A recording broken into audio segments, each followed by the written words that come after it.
Madame la députée de Saint-Hyacinthe, à vous la parole. Monsieur le Président. Premièrement, il faut rappeler que le projet de loi présenté devrait être deux projets de loi distincts. Un projet de loi sur la procréation assistée et un autre concernant l'accès aux services de médecine de famille et de médecine spécialiste. Plusieurs intervenants sont venus déposer des mémoires dans le cadre de la commission parlementaire, sont d'avis que le ministre doit scinder le projet de loi en deux. Par ailleurs, la coalition a déposé une motion de scission à cet effet mardi soir dernier, mais a été battue aujourd'hui même par le gouvernement. Nous savons quels sont les problèmes liés au réseau de la santé. Nous les connaissons. Je me permets d'en citer quelques-uns. L'accessibilité à la première ligne, l'inscription à un médecin de famille, assurer aux patients inscrits un accès aux services de première ligne dans un temps raisonnable, accès aux consultations d'un spécialiste et accès dans un délai raisonnable aux chirurgies, et éviter qu'elles soient annulées à la dernière minute et reportées, et ça, même plusieurs fois dans certains cas. Souvent, un délai de plusieurs semaines ou même plusieurs mois entre la visite du patient chez un spécialiste et le jour que le médecin traitant reçoit la note de consultation du spécialiste. Et pourtant, 2015, avec les technologies disponibles, il est inacceptable que le Québec ne soit pas capable de mettre en place un système qui fonctionne. L'accès au plateau technique, particulièrement en Montérégie. Malheureusement, certaines imageries ne sont pas disponibles rapidement ou les plages sont limitées. Il faut éviter les visites aux urgences pour les conditions non urgentes. On le sait que c'est l'une des principales causes de l'engorgement de nos salles d'urgence au Québec. On connaît cette problématique, mais on est conscient également que les patients n'ont pas d'autre choix. Prenons comme par exemple, dans ma circonscription, quand une citoyenne me raconte qu'elle est incapable de consulter un médecin à la clinique sans rendez-vous pour un problème de santé banal pour son fils de 2 ans. Elle me dit que pour consulter un médecin, pour un otite ou un amygdalite, elle doit mobiliser toute sa famille, chacun un téléphone à la main, pour essayer d'obtenir la communication entre 8h30 et 9h, et souvent, plus qu'autrement, sans succès, où elle se fait répondre « Il n'y a plus de place aujourd'hui, rappelez demain ». Ça, c'est pour ceux qui ont un médecin de famille. Donc, il lui reste quoi comme option? Aller à l'urgence. Donc, à la lumière de toutes les problématiques que je viens d'énumérer, il est plus que temps d'agir. Personne ne peut être en désaccord avec l'objectif d'assurer l'accès aux services de médecine de famille et de médecine spécialiste à tous les Québécois. À la Coalition Avenir Québec, nous sommes les premiers à suggérer des solutions concrètes pour soulager les Québécois des maux qui affectent notre système de santé, année après année, gouvernement après gouvernement.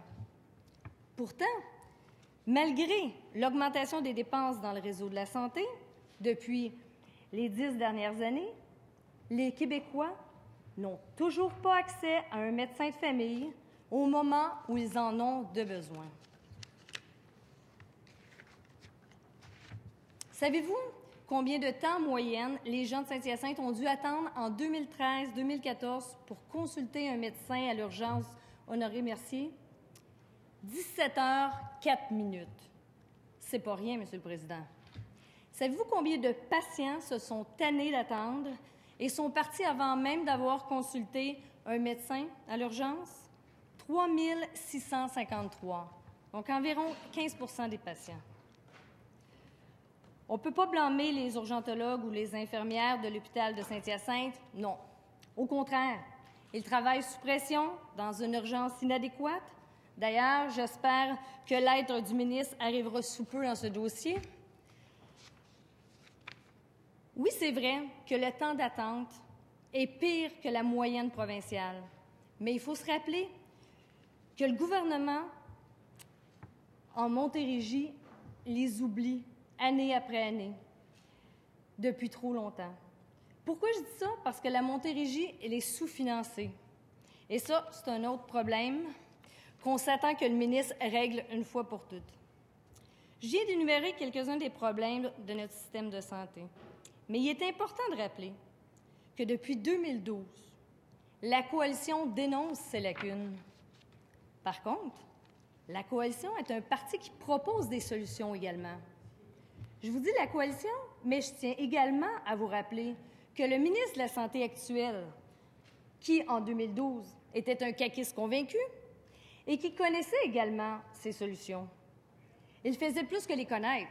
Il les défendait avec ardeur et conviction. Malheureusement pour le Québec, en 2012, le ministre avait les bonnes idées, les bonnes solutions et le bon parti. But the president has left the building. Malheureusement pour le Québec, le ministre de la Santé a perdu ses bonnes idées en même temps que ses élections, mais là, il y aurait le pouvoir de faire la différence et j'espère qu'il sera réceptif lors de nos propositions à l'étude détaillée du projet de loi. Je dis qu'il a perdu ses bonnes idées, puisque les solutions qu'il défendait et prônait ne se trouvent pas dans le projet de loi 20 par son gouvernement. Pourtant, la problématique est la même aujourd'hui qu'elle l'était en 2012. Depuis 2012, nous proposons des solutions qui répondraient aux besoins des citoyens, sans risque inutile contenu dans le projet de loi 20 actuel présenté par le gouvernement. Permettez-moi, Monsieur le Président, de rappeler au ministre nos solutions. La première chose à faire, et il le sait très bien, est de revoir la rémunération des médecins. Il faut la revoir pour qu'une partie importante de cette rémunération soit liée à l'atteinte d'un nombre minimal de patients, ce qu'on appelle la prise en charge des patients. L'objectif contenu dans le projet de loi du gouvernement n'est pas remis en cause, mais les moyens mis en place pour y arriver sont inquiétants. Dans un premier temps, juste pour contrôler les activités des médecins, il va falloir qu'ils déploient des ressources humaines et financières monstres. Imaginez, avec la mise en place des tables de pondération proposées, combien de fonctionnaires devront être embauchés pour s'assurer que les médecins remplissent bien leur quota versus la table de pondération? Plusieurs interrogations restent en suspens également. J'ai des interrogations sur la capacité du ministère de la RAMQ de faire les modifications nécessaires. Est-ce que le calcul des quotas va s'adapter rapidement également? Comment prévoit-il de fonctionnaires de plus pour faire la saisie des données? Est-ce qu'il y aura un formulaire spécifique à remplir et à viser la régie ou le ministère à toutes les fois que va avoir un patient qui va avoir la condition médicale va changer? Est-ce que le système en place actuel à la RAMQ sera capable de suivre le rythme? J'en doute. Puisque, juste du côté informatique, il va falloir des modifications importantes dans un délai rapide. La santé d'un patient peut changer rapidement. Donc, on peut s'imaginer que le médecin va devoir produire un formulaire pour l'envoyer à la RAMQ afin que la pondération s'applique pour ne pas qu'il soit pénalisé sur sa rémunération. On le dit, l'objectif est excellent, mais les moyens que le ministre veut prendre ne tiennent pas la route. Dans 1 an, la Régie de l'assurance maladie risque de devenir un tribunal administratif avec toutes les contestations que les médecins pourront faire concernant leur rémunération versus la table de pondération. Parlons de la rémunération des médecins maintenant. Le ministre a manqué sa négociation avec la FMOQ, car il avait tout le pouvoir de modifier la rémunération, mais il a échoué. On n'est pas le seul à la Coalition Avenir Québec de le dire. Toutes les commissions sur la santé au Québec depuis les 40 dernières années ont suggéré de modifier la rémunération des médecins. Actuellement, 75 % de la rémunération des médecins est en fonction du volume d'actes dans une journée et seulement 4 % sur la prise en charge des patients. La commission Castonguay en 1970, la commission Rochon en 1988, la commission Claire en 2000, le rapport du commissaire de la Santé et du Bien-être en 2009. Il est étonnant, et c'est peu dire, que le ministre de la Santé, et je le cite, « Le système de facturation à l'acte des médecins fonctionne très bien au Québec. Pas question de le changer, a-t-il dit à la radio le 19 janvier dernier. Plusieurs groupes, dont des administrateurs, des médecins, réclament depuis des années ce changement fondamental. Mais que s'est-il passé pour assister à un changement de cap si important de la part du ministre? Puisqu'en 2012, il vantait cette solution. Il disait même qu'elle était inévitable. Maintenant, parlons de l'abolition progressive des actes médicaux particuliers, communément appelés l'AMP. L'abolition proposée par la Coalition est l'obligation de l'AMP progressivement, de l'abolir progressivement, afin de permettre aux médecins de travailler davantage en cabinet pour voir plus de patients, parce que c'est là que la plupart des patients devraient être vus et non pas à l'urgence. Abolir l'aspect obligatoire des AMP, ça ne veut pas dire qu'il n'y aura plus d'omnipraticiens qui choisiront leur consultation dans les centres hospitaliers. Ils pourront choisir de pratiquer 100% de leur temps, et c'est correct. On ne videra pas les urgences demain matin. Il est possible d'abolir progressivement les actes médicaux particuliers sans qu'il y ait de problème de couverture dans les urgences. Tout est une question de gros bon sens. Et jamais la Coalition a parlé d'abolir les AMP 100% du jour au lendemain. C'est pas blanc ou noir. Mais le gouvernement refuse de les abolir. Je dis le gouvernement puisque j'ai de la difficulté à croire que le ministre de la Santé actuel, qui disait en 2012, et je le cite, « Il est temps d'enlever les menottes aux médecins en abolissant les AMP. » On le sait qu'il y a assez de médecins au Québec pour couvrir les urgences et augmenter la prise en charge des patients. Le nombre de médecins de famille n'est pas définitivement le problème. Il faut voir le problème où est-ce qu'il y en a, pas où est-ce qu'il n'y en a pas. Parlons maintenant de notre troisième proposition.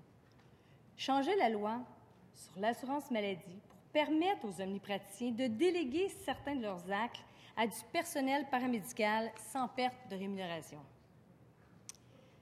Éliminer la notion du « lui-même » dans la loi sur l'assurance maladie pour les médecins en cabinet afin de faciliter l'embauche et la coordination de personnel paramédical, tout en demeurant rémunéré en partie par la Régie de l'assurance maladie du Québec pour les services ou pour la supervision que celui-ci rendrait. Je prends par exemple, ça se fait dans les cabinets de dentistes. C'est l'un des éléments les plus importants pour renforcer la première ligne. Il est temps d'arrêter la chasse gardée et de vouloir conserver son corps et de sable. Il est temps de cesser le corporatif. Et les personnels dans le milieu médical devraient travailler ensemble. Ce n'est pas parce que les infirmières n'ont pas les compétences requises pour le faire, c'est qu'elles ne peuvent pas le faire. Servons-nous de la compétence des professionnels de la santé, que ce soit les infirmières, les médecins, les pharmaciens, chacun a sa place, chacun a sa compétence. Parlons maintenant d'établir, de faciliter l'accès aux médecines spécialistes pour les cas que les médecins traitants jugent urgents. Les médecins de famille doivent pouvoir obtenir rapidement un rendez-vous pour leurs patients si c'est requis. Pourquoi? Simplement, le patient retourne à l'urgence une semaine plus tard pour le même problème parce qu'il n'a pas vu de spécialiste. Et non pas seulement il ne l'a pas vu, mais il n'a pas encore été capable d'avoir un rendez-vous. Les médecins spécialistes doivent se réserver des plages horaires pour traiter les patients référés par les médecins de famille. Ça fait partie de ce qu'on appelle établir des corridors de services prioritaires. Également, faire une entente avec les cliniques spécialisées affiliées au réseau public pour certaines chirurgies ambulatoires. La Coalition Avenir Québec veut favoriser les ententes avec les cliniques spécialisées affiliées au réseau public pour certaines chirurgies ambulatoires. Cette façon permettrait de diminuer les listes d'attente pour les chirurgies, tout en offrant aux patients des soins à la fine pointe de la technologie médicale. Également, il faut développer à grande échelle l'accès adapté afin qu'elle devienne une norme. L'accès adapté constitue la méthode de travail la plus prometteuse pour dégager les plages horaires dans l'agenda d'un médecin. Il s'agit d'une méthode simple, efficace. Le médecin se garde dans sa plage horaire un nombre d'heures X pour des cas urgents, afin de répondre de façon optimale aux besoins de ses patients. Ce système permet aux patients de prendre un rendez-vous rapidement en fonction de l'urgence de la situation. Le rendez-vous donné dans la même journée ou dans les 48 heures suivant l'appel, le principe est simple, il ne coûte rien de plus à l'État. Il s'agit d'une simple organisation du travail, mais l'adoption à grande échelle de ce type de système favoriserait l'accès aux soins de santé. Il s'agit de le développer, cette pratique à grande échelle, et mettre en place un système de prise de rendez-vous qui place l'intérêt du patient en priorité.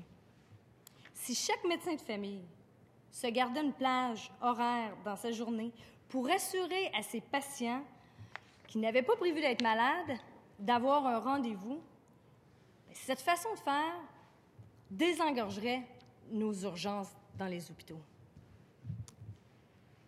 Prioriser et harmoniser la finalisation du déploiement du dossier de Santé Québec à des dossiers médicaux électroniques. Le retard dans l'informatisation du système de santé explique en grande partie les lacunes de communication. C'est une priorité incontournable pour laquelle il faut consentir des investissements nécessaires. Investissement nécessaire ne veut pas dire un trou sans fond. En espérant que le gouvernement aurait appris des erreurs dans le passé en informatique. Rappelons-nous les dépassements de coûts dans le projet des dossiers de santé du Québec, le DSQ. Mais j'ai une crainte, parce que le ministre a refusé la demande de mon collègue député de la Pelletrie de déposer un plan pour l'intégration des systèmes d'informatisation entre les établissements dans le cadre du projet de loi 10. Pourquoi qu'on demande de déposer un plan? Justement, pour éviter les dépassements de coûts et réussir l'intégration. Il faut toujours bien savoir où est-ce qu'on s'en va avant de s'engager. On sait que les systèmes doivent être interopérationnels, mais on voudrait aussi savoir quels sont les établissements qui seront touchés. Qui le ministre va mettre en poste pour s'assurer de la compétence et de l'indépendance nécessaires pour bien conseiller? Combien va-t-il coûter? Qui sera le responsable du suivi des coûts s'il pense d'en mettre un? Ça serait bien pour une fois qu'il y ait un responsable, un imputable. Il serait intéressant également de nous présenter un calendrier du déploiement de l'intégration. C'est ce genre de transparence que nous sommes en droit de s'attendre du ministre de la Santé. C'est important parce que les systèmes d'information constituent un outil incontournable pour permettre aux médecins et aux équipes soignantes d'être efficaces et productives. Le statu quo, c'est inacceptable. On salue l'initiative du ministre de vouloir atteindre l'objectif de donner l'accès à tous les Québécois à un médecin de famille. Mais le problème, c'est la méthode qu'il prend. Il fait fausse route. Il fait fausse route parce que les conséquences sont nombreuses et majeures. Les effets pervers risquent d'amplifier certains problèmes et d'en ajouter des nouveaux. Il fait fausse route en imposant une réforme majeure sans consulter les principaux acteurs.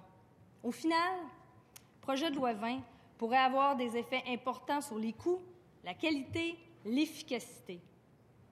Madame la Présidente, je demande au ministre de la Santé de reprendre ses bons réflexes, ses bonnes idées et les appliquer comme il l'aurait fait en 2012.